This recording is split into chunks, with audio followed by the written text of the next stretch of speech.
So at this point, you guys know pretty much what you need to know as far as coding in PHP to start doing some server-side apps. So what we're going to do is kind of quickly review database design and SQL commands, and we'll actually go into MySQL and create a little database and create some tables and run some code just to refresh all of your memories of what we did in 178, because it's basically the same commands here, okay?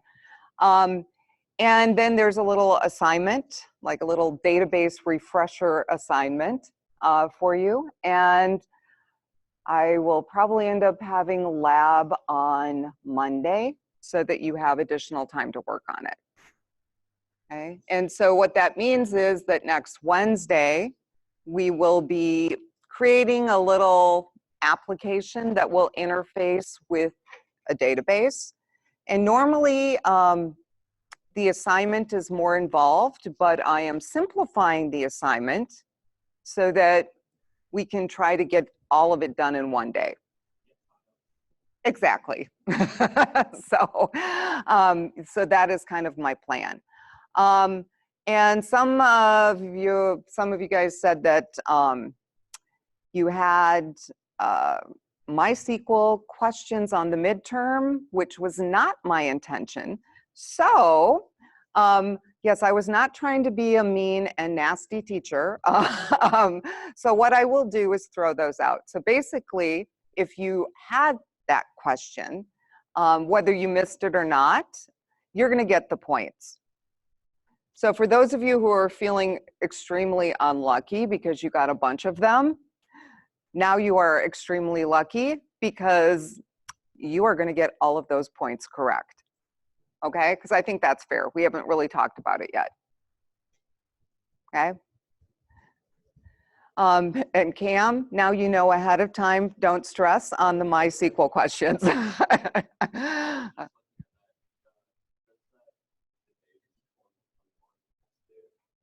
2021? Oh yeah.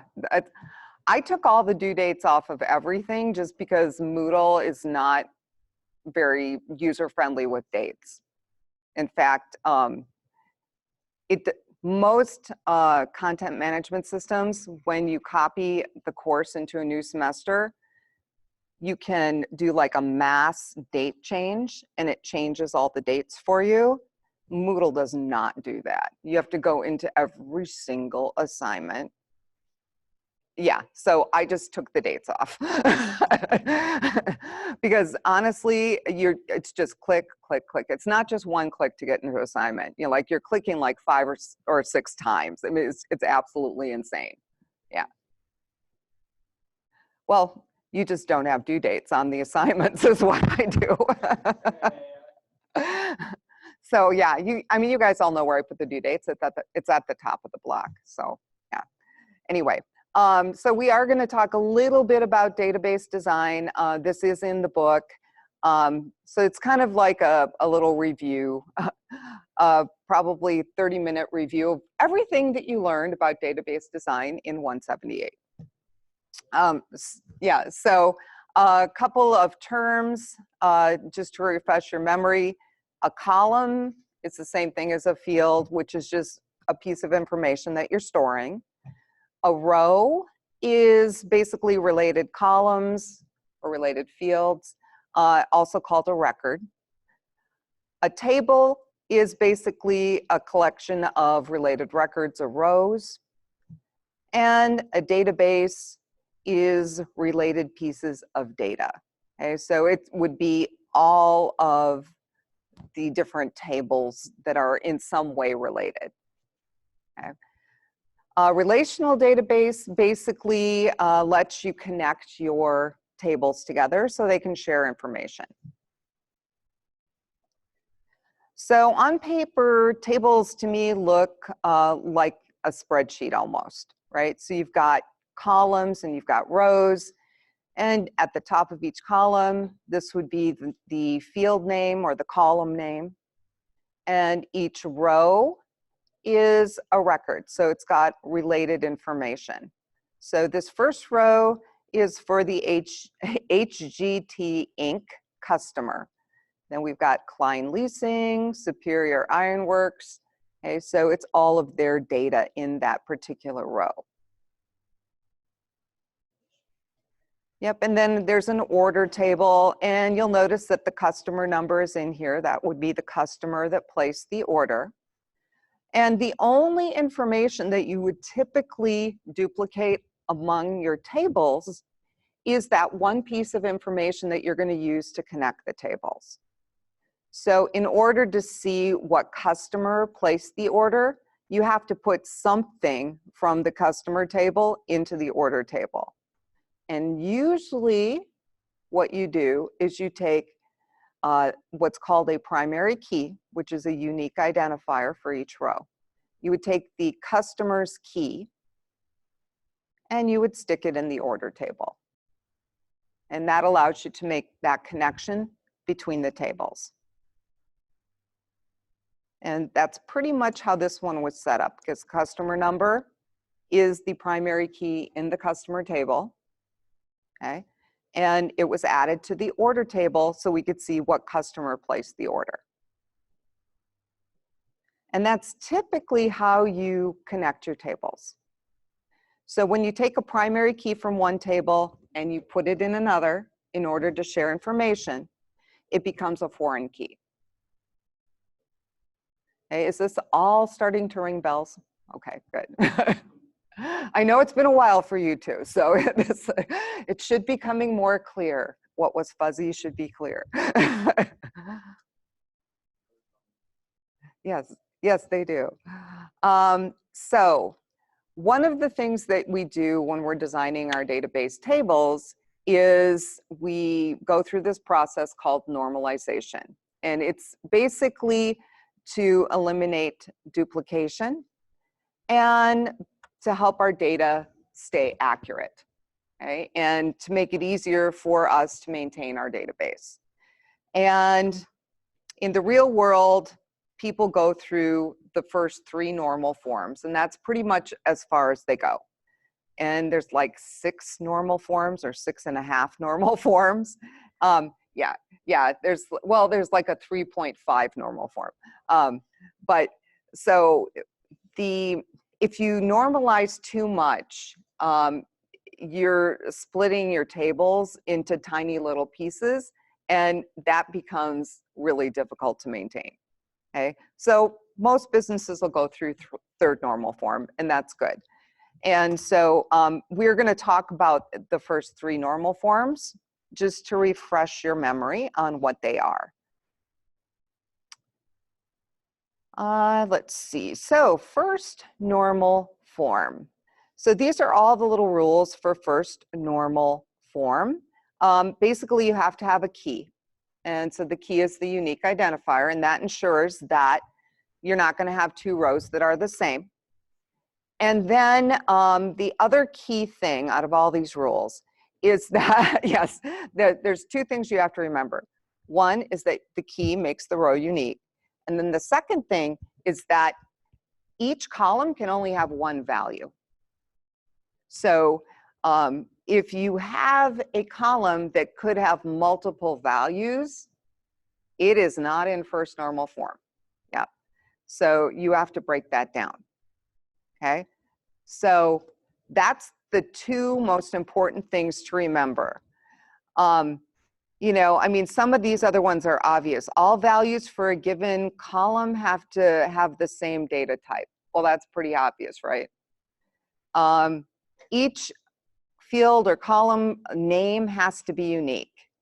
It's not going to let you create columns that have the same names. Okay? So, I mean, some of these are pretty obvious. It doesn't matter what order you put your columns. Okay? The order of the rows doesn't matter. Okay? So the 2 things that you need to remember are you have to have the primary key that makes the row unique, and you cannot have multiple values in a column. And so I kind of walk through a couple examples. And let's see. So there is an example in the book, but we'll make ours a little bit more complicated. So if we want student information, which you guys are all familiar with being students. So we have student ID, student name, address, city, state, zip, major, classes, classrooms, professors, building, campus grade, GPA, credits, contact hours. All stuff you guys are familiar with. Okay. So if that was going to be our table, we would meet the requirement for, let's see. I don't even know that we would meet the requirement for a single value only, because a student could take multiple courses. So we would at least have to have two tables. We'd have to have a student table and a course table. And in our student table, probably the ID would be unique. So that would be our key. We'd have the name, address, city, state, zip, major, GPA. And then we'd have a course table with maybe a course number, a name, classrooms, professors, all that other information. So if we look at our student table and we check A through G, and usually, honestly, for first normal form, I usually just say, I look and see, okay, it has a primary key, so that's good. Is there any columns that would have multiple values? And no, it doesn't. So if I look at courses and look for the same thing, well, course number could be a key, okay? So we could make that key, so that would be unique. But then if we look about multiple values, so usually course numbers have more than one section, which means that they would have multiple classrooms, multiple professors, multiple buildings. So yeah, we have a problem in our course table. Okay, so it doesn't conform. That usually indicates that you have to break it into multiple pieces, okay? So what if we did something like this? Oh, and plus we have multiple semesters, okay? So what if we did semester and course number together, okay? And then we have name, credits, contact hours, professor, classroom, and building. Would that be unique? It could be, but we'll probably break this down further. So we have a course table, we have a student table, and at this point we have no way to connect the student and the courses. And we have a little issue regarding grade. I believe we took grade out, okay? So what if we did something like this? We did a course detail with a student ID, the semester, and the course, and their grade. Okay, and if we did all of these as a key, that would allow a student to retake a course and get a better grade. Bless you. So that would work, right? So a student could retake a course as many times as they wanted, or the college allowed, to increase, yeah, to increase their grade. Okay, so that would definitely work. Second normal form basically assumes everything's in first normal form. And this one is looking at composite keys. So if your table only has one key, it's automatically in second normal form. Okay? If it's got more than one key, then you look at each column and you make sure that both of the keys apply to that column. Okay? So the semester and the course number, does that affect the name? Yes. Does that affect the credits? And we're talking about both. Yes. Contact hours? Yes. Professor? Yes. Classroom? Yes. Building? Yes. Campus? Yes. So all of these apply to both. Okay? What would happen if they didn't? Then you'd need another table. Let's see. So our third table, course detail, has a very large composite key because it's got 3 columns in that key. Well, we only have 1 column that isn't a key. So do all 3 of these impact the grade? And they do, right? It's the student, the semester, and the course. Those 3 things combined do relate directly to the grade, because it's the grade that student got in that particular course in that semester.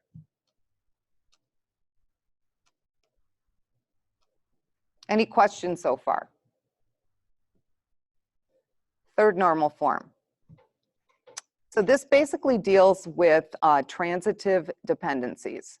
So it assumes that it's in first and second normal form. And a transitive dependency is when a column is dependent on another column instead of the primary key. So if the value in another column changes, it's going to impact it. So, and probably the best transitive dependency example is zip code. If the zip code changes, that can change the city and the state. Okay, so city and state are dependent on zip code. So these 3 things should be removed. Okay, and typically what happens is you do a zip code table. And the zip code table has city and state in it. And zip code can be the key. Although, if you were really going to think about it, like Traverse City has 2 different zip codes. So you could make city and zip code the key. I don't really think it's necessary, but you could if you wanted to. And then you would probably just keep zip code up here with the student information. Because if you kept zip code up in student, you'd still be able to access the city and the state. Okay, so here's our revised student. And then here is our course table. And here's our student course detail. So at this point, we do have our tables conforming to 3NF. And with the revised course table, because we have section number, course number, and semester as the 3 keys. Okay, those 3 combined eliminate any kind of repeating values, right? Because if there's multiple sections, now section is part of the key. Does that make sense to you guys? For now. So that brings us to types of relationships. So you guys are probably going to be dealing with one-to-many relationships, because that tends to be the type of relationship that happens when you take the primary key from one table and you add it to another table in order to connect. Okay, you have a one-to-many. You can also have one-to-one relationships. Both of those are fine. If you have a many-to-many, that is a problem. That indicates that you need a bridge table. Okay, so you need to break it down into another table.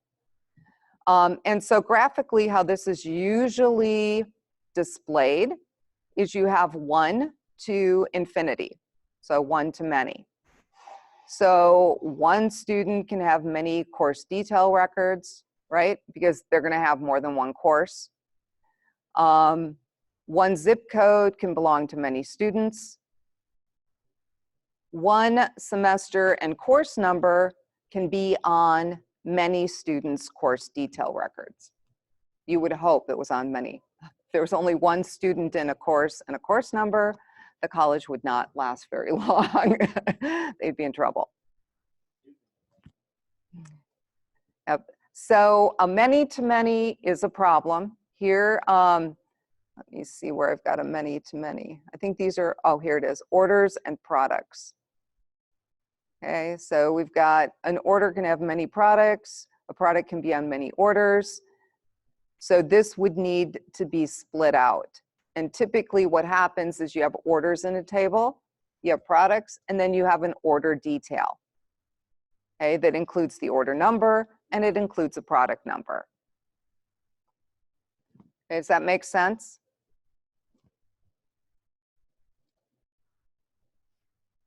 Do you feel like you need to go through another example? Yes? Okay, because this is so much fun. Okay. So, let's say we want to track music downloads. So we are going to store all of this information. Okay. So to conform to first normal form, we do need to break into multiple tables because a customer can order more than one at a time. So we have a customer number, customer table, and we'll probably have an order table. So customer number could be a key, name, address, city, state, zip, telephone, email. And then for orders, we could have like order date, music title, album, artist, category, type, and price. It is conceivable that multiple orders can be placed on the same date. I don't know how many of you go to Amazon, you throw an order through, and then you forgot something, so you throw another order through. I just did that this morning, okay? So, to throw through multiple orders in a day. So we will add order number as a key, okay?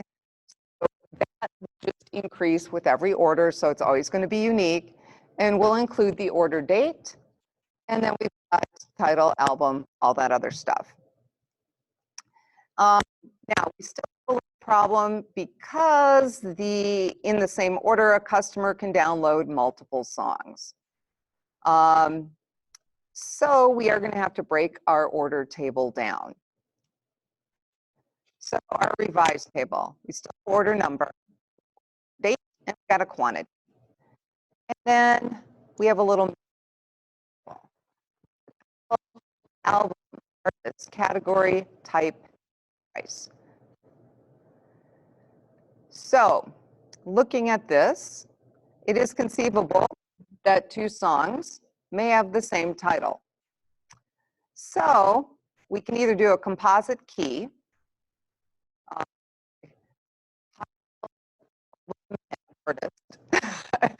or we can just add music number as a key. Okay? So adding music number. So we add music number, and then we fill the album, that other information. To connect the music inventory to the order, all we really have to do is take the music number and put it in our order table. So we've got the date, the quantity, the music number. Right. We are in 1NF. So 2NF, do we have any composite keys? That's what we have to look for. And we do not. So we are in 2NF. As far as the relationships go, this is kind of how we're looking so far. Okay. So we've got our customer. One customer can place multiple orders. The music inventory table can be on multiple orders. And we would also break the zip code out because that violates third normal form. Okay, so we'd have one zip code can be on multiple customers.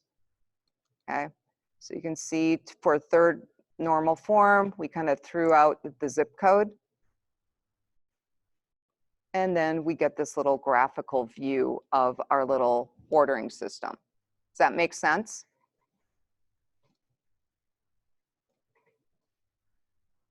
And then you guys might think, why are we going through all of that? So the first exercise in your assignment is going to be to take a form like this and break it into tables. Now, I've actually helped you with that because there's a web page you're going to download, and I have kind of given you the names for the tables. So you will have to determine where the different columns are going to go. So I am kind of helping you with that, but that's part of the reason we are going through this, okay? So basic SQL commands. Really, the only difference between SQL Server and MySQL is that the data types are a little different.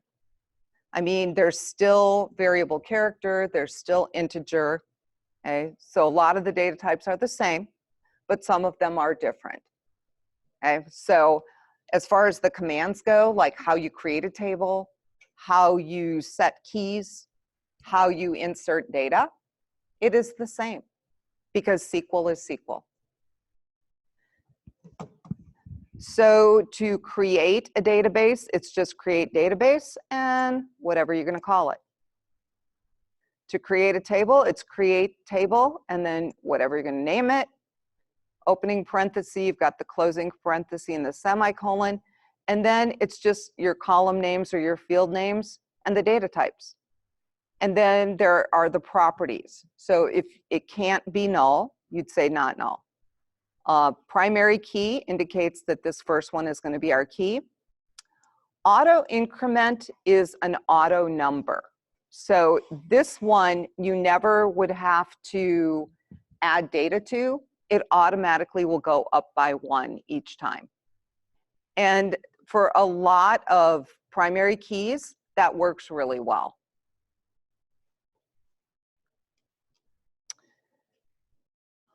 So a couple things to remember when you are defining your columns or your fields. The size should be big enough to hold the largest piece of data. Okay, so if you are looking at data, which you would be if you were designing a database, right? You'd have data that's your sample data you're looking at. You know, you look for the longest piece of data, count the characters, and I would probably add some on to the end, just to be safe, round it up. There are 3 different categories of data types: numeric, string, and date time. And so you can see a lot of these are very similar to what we did in SQL Server. We've got some different integer types. Integers are whole numbers. Then we have real numbers, which have decimal places. And so float would be the smallest real number. Double decimal is the larger, okay? And by larger, it has more precision, which means the decimal places go out further. So, you know, if you are dealing with things like money, you do want more precision, okay? So the more precision, the better, right? You don't want the money rounding. So date and time.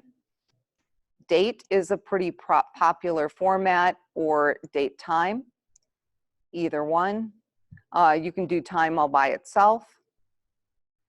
Okay. For strings, there's character, there's variable character, and honestly, variable character is typically what's used because the length can vary. So if you say the first name is variable character 50, and let's say they only use, you know, 10, that space gets freed up. Okay, it's not reserving all 50. It's only going to use what the data takes. Okay, so most people, if it's character, will use variable character. If you are storing something incredibly large, like maybe graphics, you can use blob. And I know some of you are thinking, okay, that's a really funny data type. I'm just going to use it because it's funny. But it's actually for really large pieces of data, like graphics, okay? The maximum length is 65,535. Okay. And then there's tiny text. And you'll notice if you're really into the blob, there's medium blob, medium text. Okay. And they all have different maximum lengths, long blob, long text. What do most people use for text? They use variable character. That is what most people use. Does that mean that you guys cannot use the blob? Yeah, if you guys want to use a blob, I really don't care, but just make sure you're just storing blob appropriate data, okay? So you will notice in my examples that most of them are pretty standard. Here I've got integer, variable character. I've got text on this one, float, which has got a decimal, and integer. So very normal, no blob, just very normal data types, okay? So this would create the database, and it would create a table. Okay, and then just like we did in SQL Server, insert into, basically is how you get your rows. So if we had a grocery inventory table, it's insert into grocery inventory, and then in parentheses, these are all the columns. Then we have values, and in parentheses, this is what we're going to insert. Now, one thing that people mess up, and they do it in the 178 class, and they do it in here, is that if it's an integer, if it's a number, you do not put it in double quotes, okay? The only thing you put in quotes is text. So you do have to kind of pay attention to what your data types are. So it's kind of important. So our ID was an integer, so we just put a 1. But then the name and the description, well, they're both text or strings, so we put them in single quotes.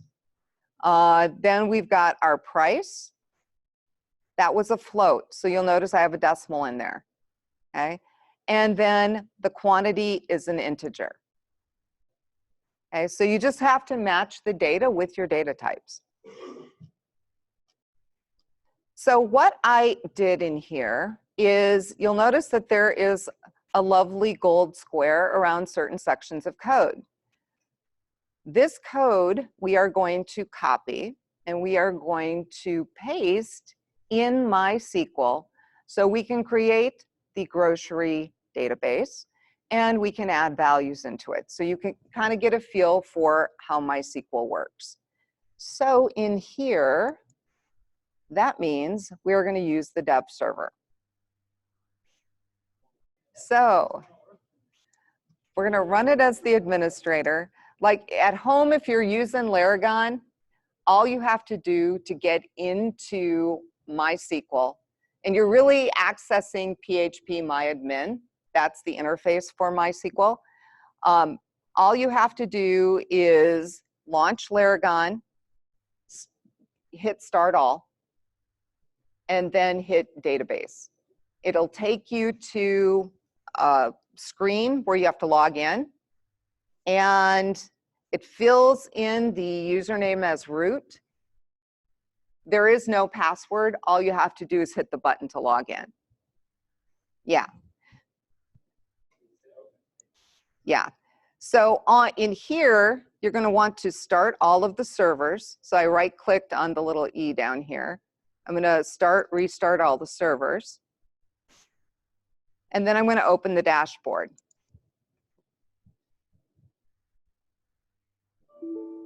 And I can see that my HTTP started, but my database did not. So I have to hit start because that has to start.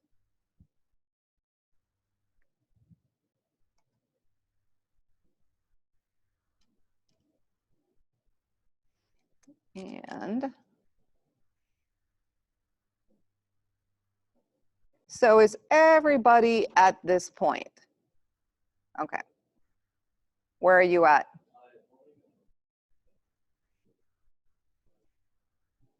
Did you right click and restart the servers? because if it can't start the HTTP, it will not open up the dashboard.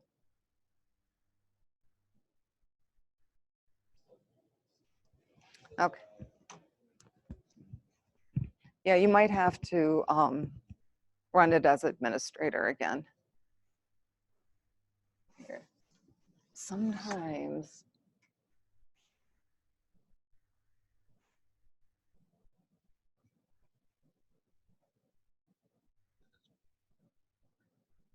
I don't know, sometimes it's funny and you have to do it more than once. There you go, and that actually started.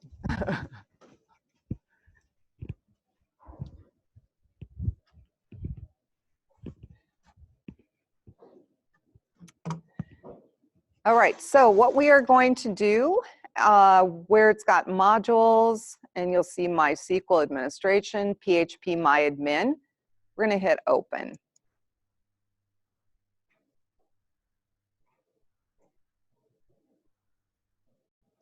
So this is the interface for MySQL.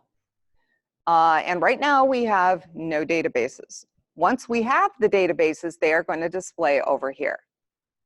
Okay. You can also access them by hitting the Databases tab.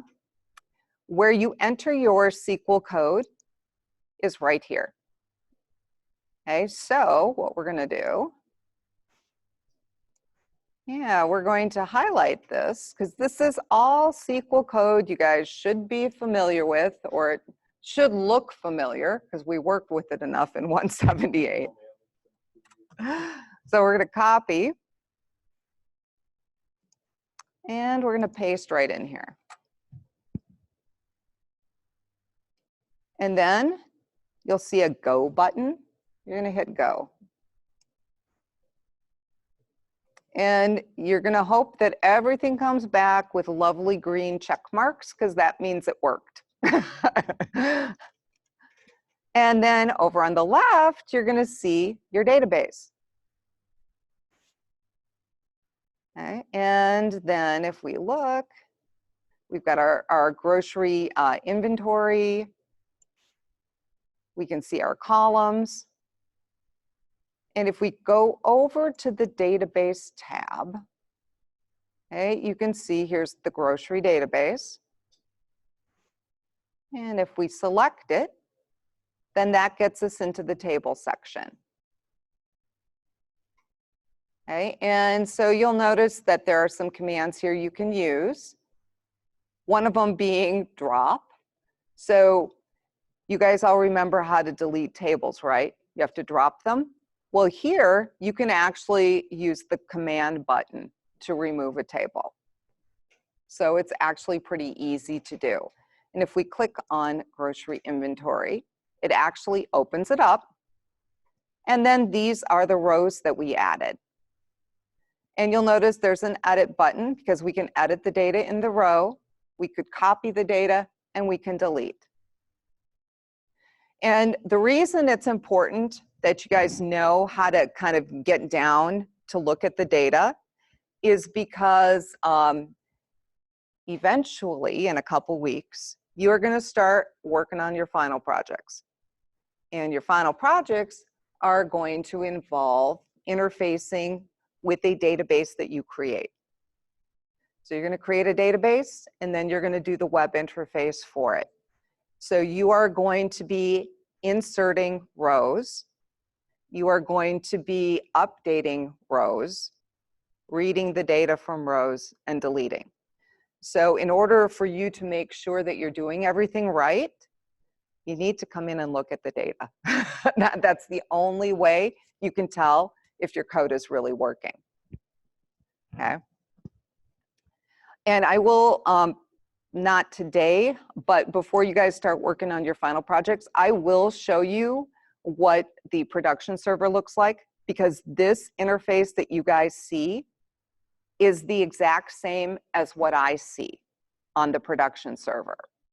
And I've already set up databases for you for your final projects. Basically, I just used your username as the name of your database because in the past, when I didn't do that, people had their databases named the same, and it was kind of a nightmare. So your username, your NMC username is your database name, and you'll be adding tables to that. Okay, that way everybody stays separate, okay, and it works way better. So we are going to go back over here. So this is what we saw, right? And we're going to go ahead and add more to our table. So here's the tree, so that should look familiar. And we've got a couple insert intos. So we'll do a little copying.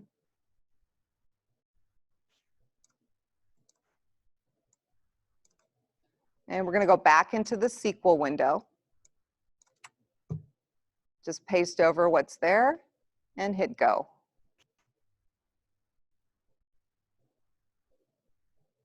And I will, if there is an error, you will know right away. Because instead of seeing this lovely green with the check mark, it displays in kind of a pinkish red color. So it is letting you know that it's not right.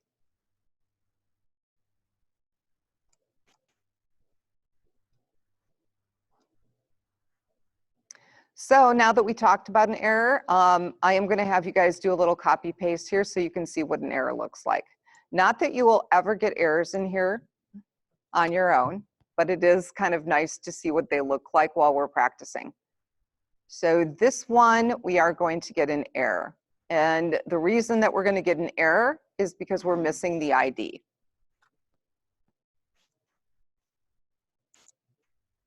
Yep, so it should give us an error.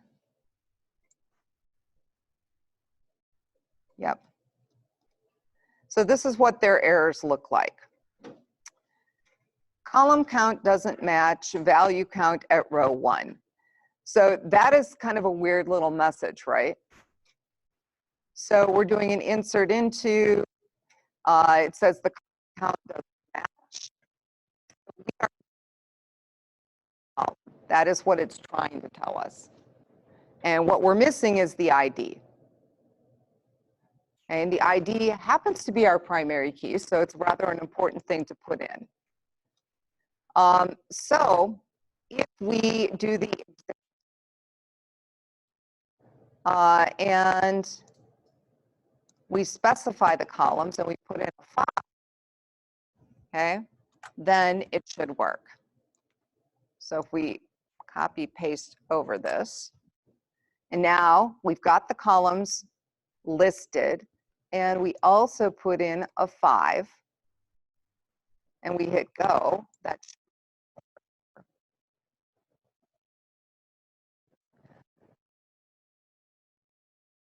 really cryptic in here.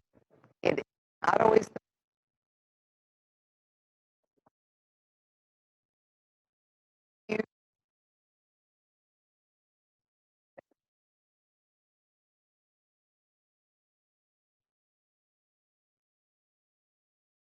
picture with all of the SQL commands in it. Okay, so these are all the SQL commands that you guys are going to need to use to create your tables. So we're going to go ahead and add a couple more.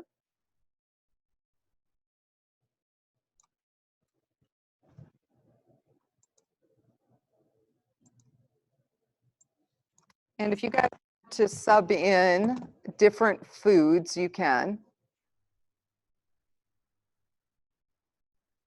I'm just going to keep them the same.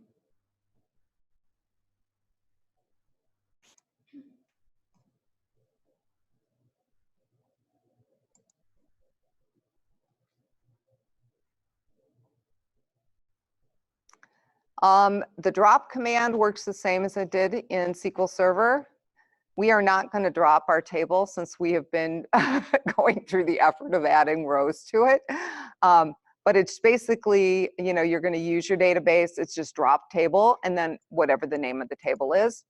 You could also choose to use the interface, right? So we can select whatever our grocery database and get, up to the database level, and then it would list all your tables, and you can drop by clicking on the link here too.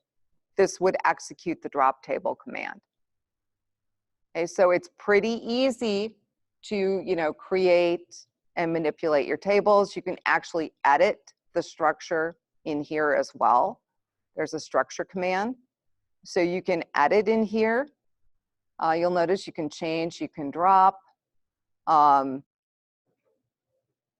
can specify primary keys, okay, all sorts of things you can do just in the interface, in addition to using your SQL commands. And MySQL is super popular on the web. It is free, and it is used all over the place. Let's see. And I already kind of showed you how to remove the database. To run a select command like this, we're going to copy, and we're just going to go into that little SQL interface.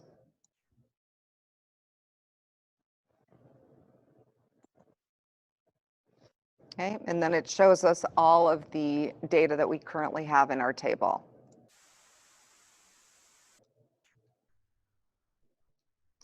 Okay, and are you guys remembering how to format these commands? So the asterisk means all columns.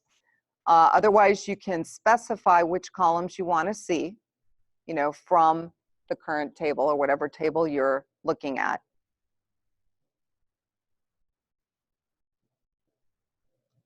You guys remember the order by clause for sorting? Yes? What about the people who it's been a while?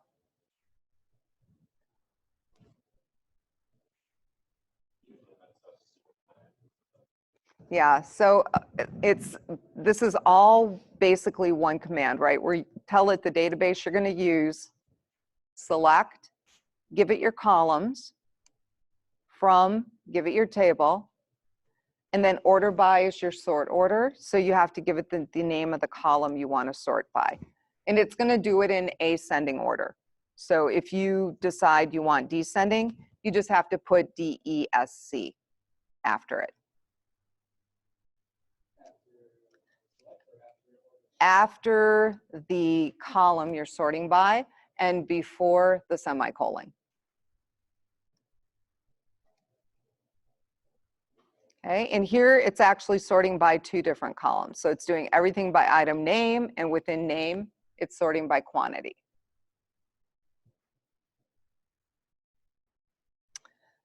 The limit clause is going to limit to top values or two values. So if you guys want to practice that one, this is not quite used as often.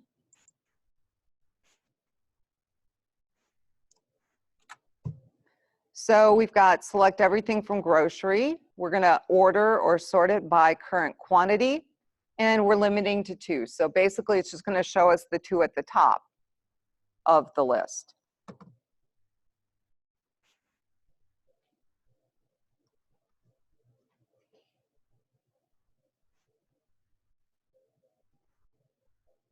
Or at the top of the sort order.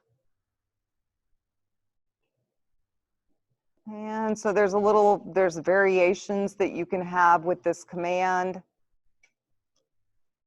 Where clause acts as a filter. Okay, so it's going to limit the rows that you see. And typically if you use where, you're going to have some column, relational operator, and some value that you're checking. Okay, so if we ran this, it was only going to show us the items that have a quantity equal to 500. Okay, if we run this one, it's only going to show us the items that have a quantity less than 100. And then it's going to sort by quantity. Hey, is this all coming back to you guys? Coming back like a bad cold? I don't know. Okay. So do you remember pattern filters? So where we have select whatever columns you want from the table, where your column, like, and then you give it a little pattern. So the percents in front of and after pack mean that anything can come before pack, anything can come after pack. So the item name has to have pack somewhere in it, okay? And if it does, display it. So it's looking for this pattern. Okay, here's another one where it's looking for a pattern, and we're specifying that it has to have an S at the end. Doesn't matter what's at the beginning, the S has to be at the end. Okay, so for this one, we're looking for an item name again. CH has to be at the beginning. Okay, so does that make sense to you guys? Exactly, yep. Yep, so that's what a like does. And between, you basically give it a starting and an ending value. This is the column we're looking at, current quantity. And it's only going to show the rows that have values between the starting and ending value. And you guys are going to be using selects to read from your database tables. Okay? In fact, when you code up the select in PHP, it looks a lot like it does here.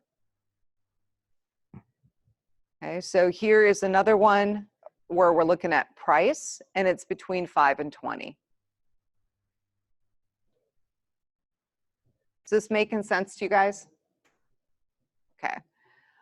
Selecting from multiple tables. So hopefully you guys remember joins.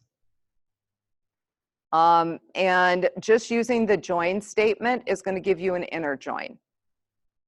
And that's the most restrictive, right? So we're smiling because we love join statements, right? No? Okay. So here we're going to be creating another table. And we're going to be populating the table. And then we will, let's see, it looks like we're running a little, this is it's implicit join. So we're going to first do this. I'm going to create a produce table.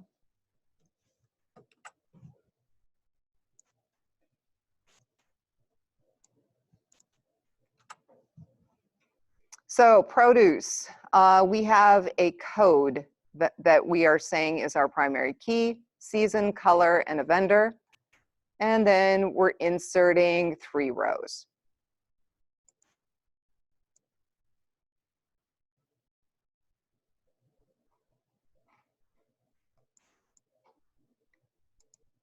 And then what we want is to display the code, which is coming from produce.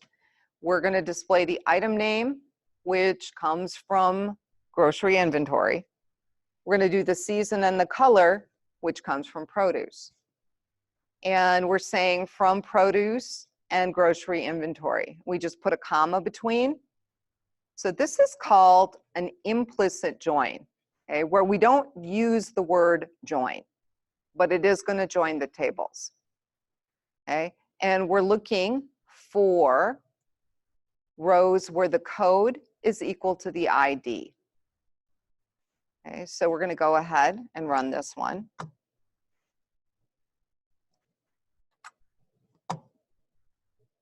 And we're not going to get a whole lot of results because we only have 3 things in our produce table.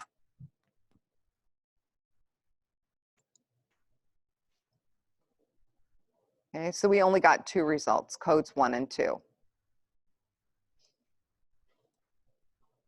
But you can see it pulled item name from the inventory table.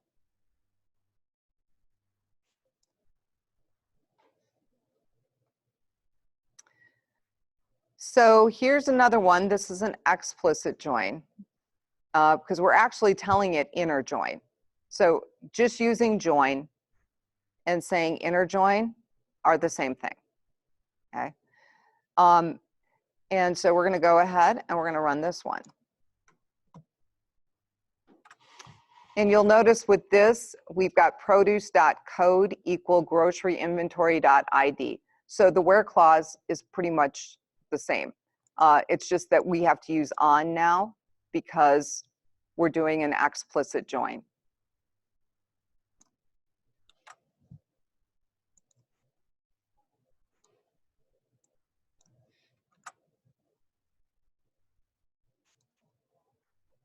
Okay, so we got the same results, which is what I expected, because the implicit and the explicit join were both doing the same thing, right? It was looking for the ID equal to the code. It's just two different ways of doing it. So a left join. If you remember, a left join pulls in everything from the left table.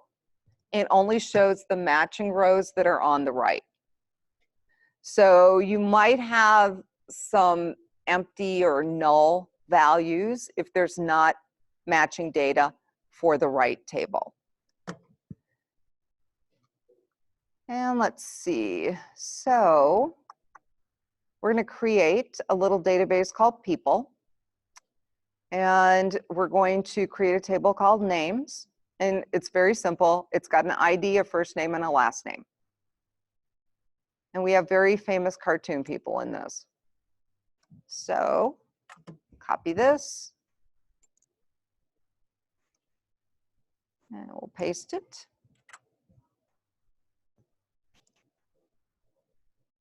So now you'll notice that we have another database over here.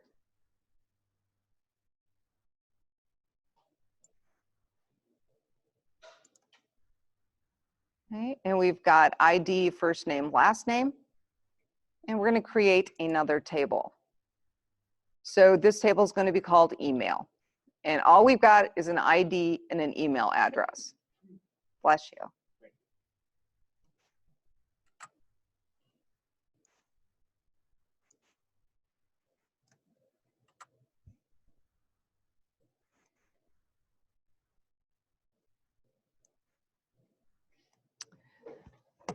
So let's say we want to do a left join. We want to display first name, last name, and email address.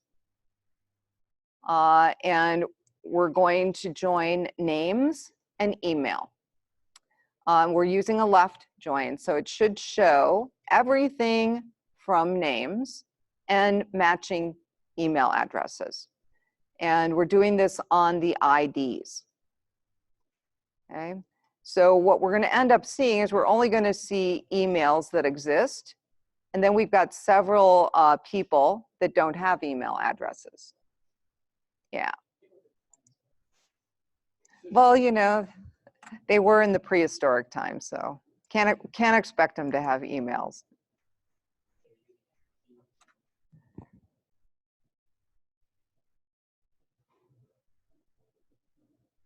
Okay, so it went ahead and executed, and you can see that we do have several that came back null.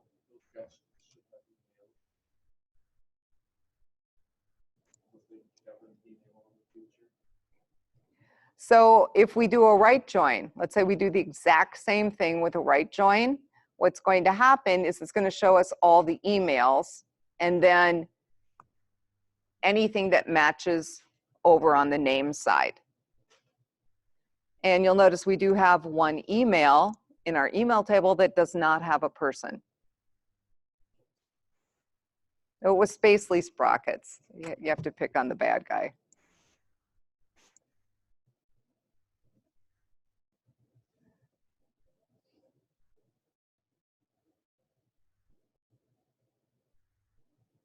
Is this all coming back to you guys now?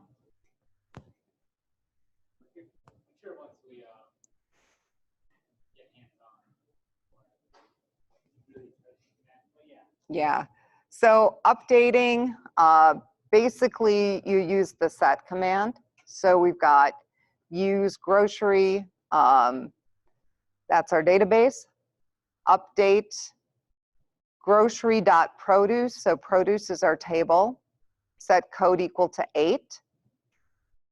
Probably the most important thing in a delete or an update is the where statement. Because if you forget where, it changes everything, okay? Yeah, so if you forget everything else, do not forget to use where. So where the produce code equals 10, okay? So we're gonna go ahead and run that because it should change our produce code.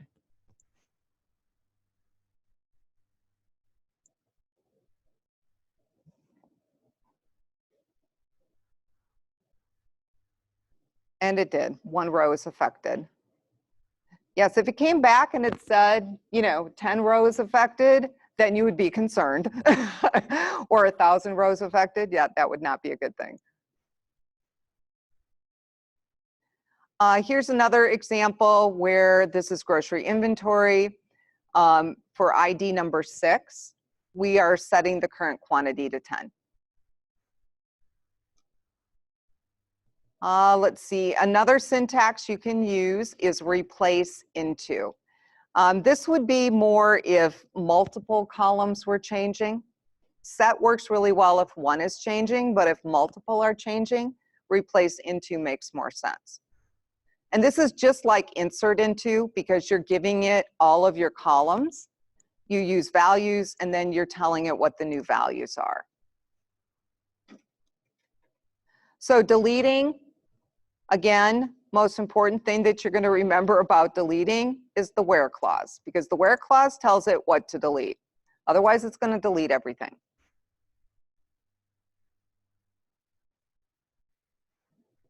Alter table. If you need to change your table structure, you will use alter table.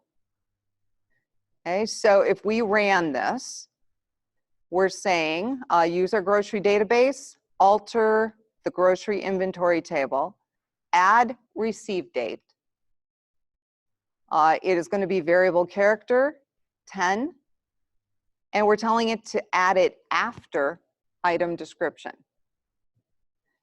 And then we're doing a bunch of updates for each of the IDs, and we're setting the date. Okay, I'm not going to make you guys run this. I'm just trying to refresh your memories. Okay.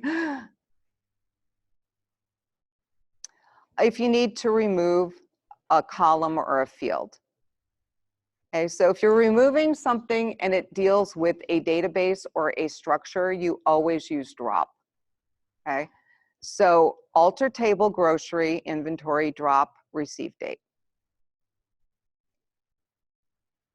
If you need to rename, this is how you would do a rename command.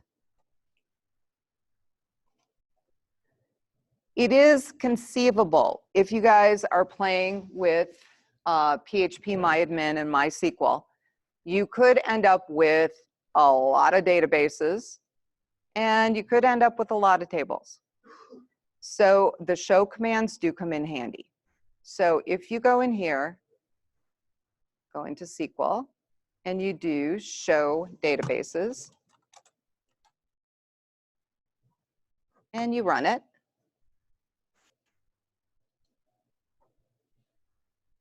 okay, it actually should tell you what your databases are. And some of these are administrative, like we created grocery and people, the other ones are administrative. And just like you can do show databases, we can also execute a show tables. But we have to say use database first. Okay, so we could say use grocery, show create table produce. That would actually show us some of the code. And if you guys remember privileges, we talked about this at the end of the 178 class. So privileges are basically granting users access to a database, to a table, to a particular schema. Okay, and so you can do that here as well. In fact, I will show you how I had to do that on the production server. It's actually a little different on the production server. I don't create the databases or the users or grant permission in MySQL. I have to use a different interface. So I'll show you guys what that looks like on a production server. Okay, just so you guys get a feel for it. String functions. So all of those functions that we covered in SQL Server exist here. So you can concatenate your strings. So if you want to display something with the first name and the last name and a space, you can do that. The padding and the trimming functions exist here. In fact, all of the SQL functions exist here. So there's nothing that you guys could really do in MySQL that you cannot do here. Does that make sense? All right. So I will let you guys review this because I don't think we need to talk about every single function that exists because we had a whole class that dealt with that. Subqueries, everybody's favorite topic. Subqueries exist here too with the same rules as SQL Server. So you can use it with a select, an insert, an update, a delete, a set. Remember, a subquery is an entire query inside another one. So to help you guys out, I did do a little command summary, okay, of different commands that you can use. So hopefully if you guys forget syntax, you can just kind of come in here, take a look. Yes, it is rather lengthy. Chapter 17 gets into transaction processing. We don't really get that far into this in MySQL. But if you remember, commit means that it was successful. And so as long as we run commands and we see the green, it's successful. Okay, it's committed. But the minute something is unsuccessful, it rolls back. It backs out of the change. Okay. If you wanted to create procedures, you can. You just have to use the create procedure command. You can create your own functions just like you could in SQL Server. Everything is pretty much the same. Okay, and if you wanted to know more about transaction processing, I do have links to that. Okay, is it necessary for you to review transaction processing for this course? No, it is not necessary that you review that for this course.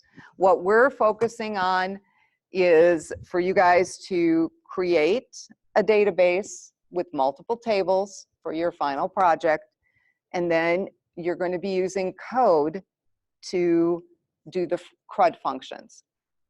Okay, that's kind of what our focus is. And you're going to have to set it up on the test machine and make sure it all works.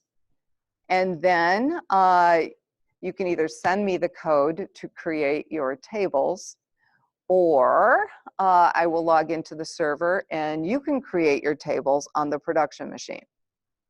And then you will switch your connection string to the production machine. Okay, and usually as long as your tables are the same in the test environment in production, there is not a problem. Yeah, well, normally there is not. It's a pretty easy transition over. Yeah. So the assignment. Yep, so you're going to start this today. And I do have an assignment page for you guys to download that it kind of structures the assignment for you. So I did the bootstrappy thing already for you. Yeah. So part one is looking at that graphic and splitting the data that you see into columns.